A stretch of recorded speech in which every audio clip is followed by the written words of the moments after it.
Earth stops spinning for 5 seconds. Hang on because we're about to screech to a halt.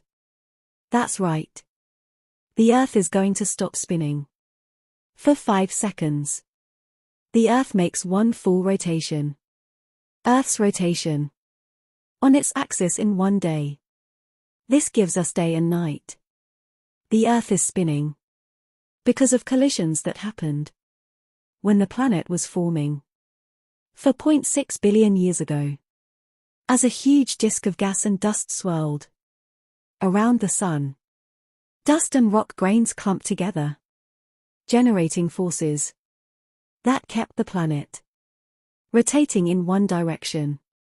You could imagine it much like a figure skater, spinning faster and faster, and with almost no forces in space to slow the planet down. We keep rotating, and will continue to for billions of years. But if the Earth stopped on a dime, would you fly right off the surface? If the planet came to an abrupt halt, the atmosphere would still be in motion. That means though everything has lurched to a stop, strong winds and consequences, powerful winds would continue to blow. The Earth is rotating the fastest. Here you'd experience wind speeds of 1,670 km per hour, 1,037 miles per hour. Those winds would knock you off your feet. But forget about you. These winds would be strong enough to tear up the Earth's crust. So it wouldn't matter if you were out in an open field or inside a steel-reinforced building.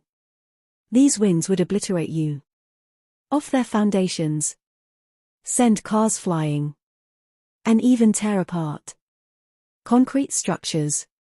The winds from the Earth's emergency brake would be 3 times stronger than that. So if the crust under your feet didn't crumble, you and a lot of other stuff would likely go flying a great distance. But not off the face of the Earth. The escape velocity, or the speed you need to escape the Earth's gravitational forces and enter space, is about 40,000 kilometers per hour, 25,000 miles per hour. In other parts of the world, like New Zealand or France, you'd experience slightly weaker winds. But at 1,180 kilometers per hour, 733 miles per hour, these would still be much stronger than any storm ever. These winds would pretty much destroy everything. But they wouldn't be the only hazard. You'd need to keep an eye out for in these short 5 seconds. Our planet is not a perfect sphere. It bulges near the equator due to the centrifugal forces generated by the planet's rotation.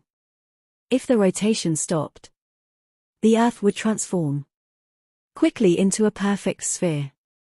All the water gathering near the equator would flow away toward the poles, generating a massive tsunami. 5 seconds later, when the planet returned to its full-speed rotation, that water would backtrack. A wall of water, Earth transforming into a sphere, would slam into everything and everyone twice. That's one heck of a storm. Maybe the only place you'd be safe in this scenario is near the North or South poles. Here, the wind would be the mildest. You must be relieved to hear that the Earth has returned to its normal rotation after all this. But like I said, there would be nothing left on it. Every building, all farmland, and all technology would be demolished beyond recognition. Billions of people, if not every single person on Earth, would die from the brute force of being slammed by the massive gusts of wind. So if you're looking to survive this apocalyptic scenario, you'd better start building an underground bunker. Luckily, it's expected the Earth won't come to a halt anytime in the next few billion years. And before that, the sun would burn out and turn into a red giant.